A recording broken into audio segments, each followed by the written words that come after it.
Bismillahirrahmanirrahim. Hai teman-teman, setelah tadi kita bahas lanjutan mengenai bisnis etik, lanjutan dari minggu lalu ya. Nah, tadi dibahas bisnis etik mengenai budaya perusahaan. Nah, kali ini karena kita masih membahas bisnis etik, masih membahas etika bisnis ini erat kaitannya dengan personality, dengan individunya gitu ya, dengan personality. Nah, sehingga saya akan coba menjelaskan 9 tipe personality. Nah, ini ada di e-book halaman 325-326. Kenapa ini dijelaskan? Jadi biasanya gitu, kita tahu kita tahu bisnis A, sehingga kita bisa memprediksi personality yang punyanya gitu. Jadi misalnya ada pengusaha di bidang yang bergerak di bidang go green misalnya gitu ya. Oh, berarti bisa kita prediksi memang personality-nya itu termasuk ke bagian yang mana nih di 9 tahap yang ini. 9 tahap, di 9 tipe yang ini gitu ya.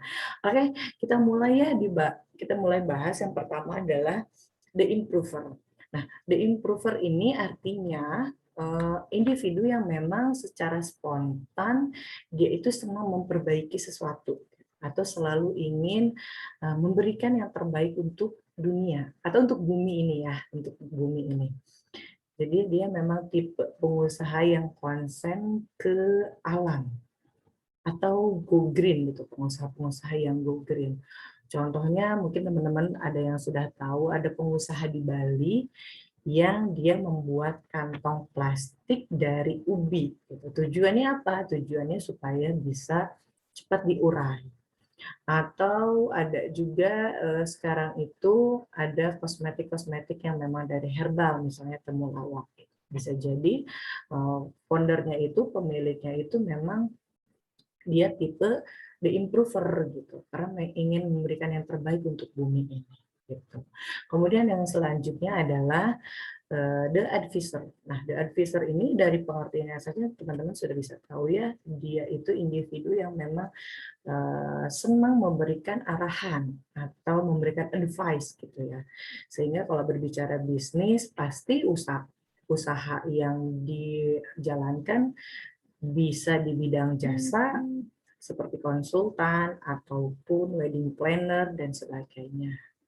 Nah, ada juga tipe personality superstar. Nah, dari nama superstarnya saja teman-teman juga sudah pasti tahu ya, oh, mega bintang gitu kan. Nah, tipe personality superstar ini orang yang memang sudah terkenal, kemudian dia membuka bisnis, secara otomatis bisnisnya itu pasti akan booming gitu. Boomingnya itu karena memang personality dia adalah sebagai seorang superstar gitu. Nah, teman-teman dari sini pasti sudah kebayang nih. Oh iya nih, kayak artis-artis atau youtuber-youtuber yang memang mempunyai usaha gitu ya. Jadi usahanya apapun pasti akan booming gitu. Contohnya nih, kalau teman-teman ingat beberapa tahun yang lalu sempat booming yang namanya kue artis. Nah, di Karawang sendiri ada kan kue artis itu, kayak di Galumas itu nama kuenya saya lupa, tapi yang punyanya Nagita Slavina misalnya. Nah, itu booming gitu. Orang itu membelinya minat banget gitu. Padahal mungkin ada yang berpendapat secara rasa biasa saja. Tapi kenapa kok bisa diminati sekali? Yaitu karena memang yang punya usahanya adalah personality-nya adalah sebagai superstar gitu. Nah, kita lanjut ya. Selanjutnya ada di artis. Nah, di artis ini sebetulnya berbeda dengan superstar gitu ya. Jadi mungkin teman-teman karena superstar langsung connect-nya ke artis. Nah, sebetulnya artis ini kan art ya, seni ya. Jadi sebetulnya orang-orang ini tuh orang-orang yang justru senang menyendiri gitu, senang sendiri gitu. Nah, di artis ini adalah tipe personality yang bisa jadi usahanya itu seperti penulis atau web design atau desainer gitu ya. Itu adalah usaha-usaha yang bisa kita prediksi, bisa kita tebak, oh dia itu berarti tipe personality the artist gitu. Karena dia memang senang berkarya di belakang layar, kemudian karya-karyanya tersebut ditampilkan oleh superstar gitu ya, bisa dibedakan. Kemudian yang selanjutnya adalah divisionary. Divisionary ini adalah orang yang memang atau individu yang memang bisa membayangkan masa depan. Bisa membayangkan masa depan ini artinya bisa membayangkan dengan jangka waktu yang panjang. Misalnya dia bisa membayangkan 10 tahun yang akan mendatang, 15 tahun, atau bahkan 20 tahun yang akan datang, dia tuh sudah terbayang gitu. Nah, contohnya seperti ini. Misalnya yang punyanya Ruang Guru deh. Ruang Guru itu dulu ketika orang si pemiliknya membuka usaha atau membuka bisnis Ruang Guru, itu sempat diremehkan karena saat itu belajar ya ada tempatnya yaitu di sekolah, kenapa harus di Ruang Guru gitu. Jadi kurang diminati, kurang dilirik. Tapi si founder ini yakin bahwa suatu saat bisnisnya akan sangat dicari dan akan sangat berguna di masa depan. Karena si foundernya ini bisa membayangkan nih, beberapa tahun ke depan kayaknya akan bergerak lebih ke digital. Kan zaman semakin modern sehingga belajar pun butuh ruang gitu, ruang digital gitu. Jadi dia si foundernya itu memiliki tipe personality yang visionary, bisa membayangkan beberapa tahun ke depan, kemudian dia membuat bisnis yang memang untuk digunakan di masa depan. Contohnya sekarang saat pandemi, Ruang Guru ini menjadi sangat diminati gitu karena kita diharuskan di rumah saja, belajar dari rumah, sehingga banyak orang tua, banyak anak yang kemudian ikut belajar juga di Ruang Guru. Nah, itu adalah hasil dari orang-orang yang memiliki tipe personality bisa membayangkan atau bisa eh, membayangkan 10 sampai 15 sampai 20 tahun ke depan, gitu. Bisa membayangkan masa depan. Nah, yang selanjutnya adalah the analyst.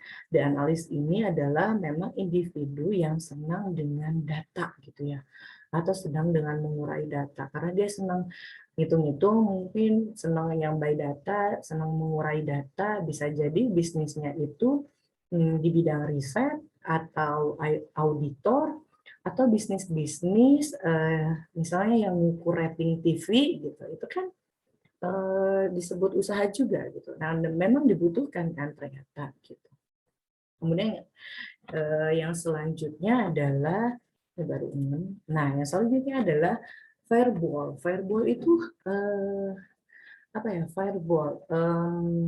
Secara definisi itu memang individu yang berapi-api gitu, yang fun, yang menyenangkan gitu. Jadi bisnisnya pun pasti bisnis-bisnis yang seputar hal tersebut gitu. Misalnya bisnis media gitu kan. Nah, kayak Google, kayak Facebook, atau majalah-majalah yang memang terlihat menyenangkan sekali gitu bekerja di dalamnya. Jadi nanti coba deh teman-teman jalan-jalan ke kantor Google atau jalan-jalan ke kantor Facebook gitu ya, bisa lewat YouTube ya, jalan-jalan virtual gitu. Coba lihat di sana, suasana akan tidak kaku gitu, suasananya akan menyenangkan. Nah, karena foundernya si pemiliknya itu secara personality dia tidak suka yang kaku, dia sukanya yang menyenangkan, bisa jadi dia bergeraknya di bisnis-bisnis media tadi. Nah, ini adalah tipe personality tipe fireball. Kemudian ada the hero. The hero itu secara arti gitu memang pahlawan, tapi jika saya coba memberikan makna, the hero itu artinya sosok atau individu yang memiliki kisah inspiratif yang layak kita jadikan beliau itu memang seorang pahlawan gitu loh.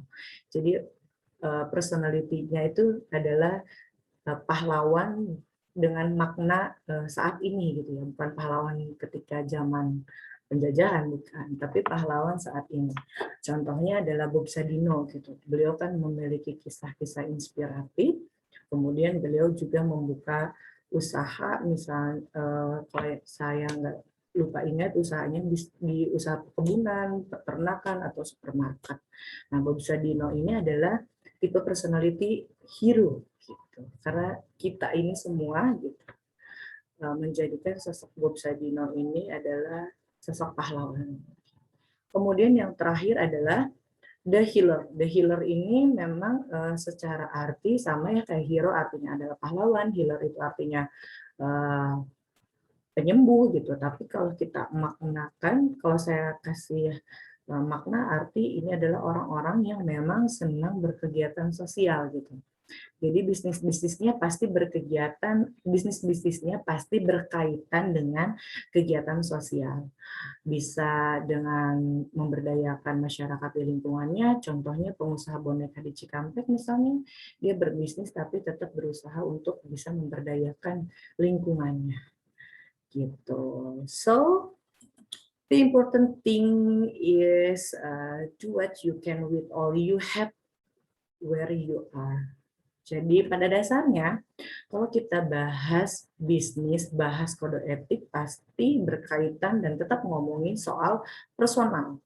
Jadi kamu itu harus tahu keunikan kamu itu apa, kamu harus tahu diri kamu itu seperti apa, kamu mau dikenal seperti apa nantinya. Nah, bisnisnya pun akan mengikuti bagaimana personalitinya kamu. Nah, di coaching bisnis itu biasanya suka ada yang bertanya, kok bisnis saya nggak maju gitu ya, stuck gitu. Itu kenapa ya kira-kira? Nah, sebelum kita mengevaluasi dari bisnisnya, baiknya kita evaluasi secara personalnya. Kita evaluasi diri kitanya dulu nih, gitu. Kalau kamu ingin bisnis kamu sukses, maka benerin dulu orangnya, gitu. Benerin dulu dirinya, gitu. Sebelum benerin bisnisnya, orangnya dulu, karena otomatis akan terbangun gitu. Ketika orangnya disiplin, ketika orangnya mulai melakukan perbaikan diri, maka bisnisnya pun akan mengikuti kan, gitu. Akan mengikuti bagaimana pemiliknya itu berkembang.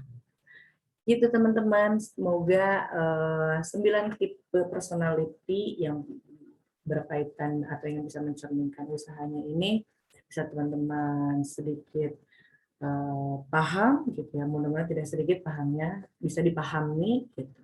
Jadi intinya adalah jika teman-teman ingin memulai bisnis, berangkatlah dari keunikan, kekuatan, dan apa sih yang teman-teman punya gitu. Itu akan lebih menyenangkan seperti yang teman-teman mungkin pernah dengar, bekerja atau berwirausaha sesuai dengan hobi itu yang paling menyenangkan. Oke, terima kasih banyak. Assalamualaikum warahmatullahi wabarakatuh.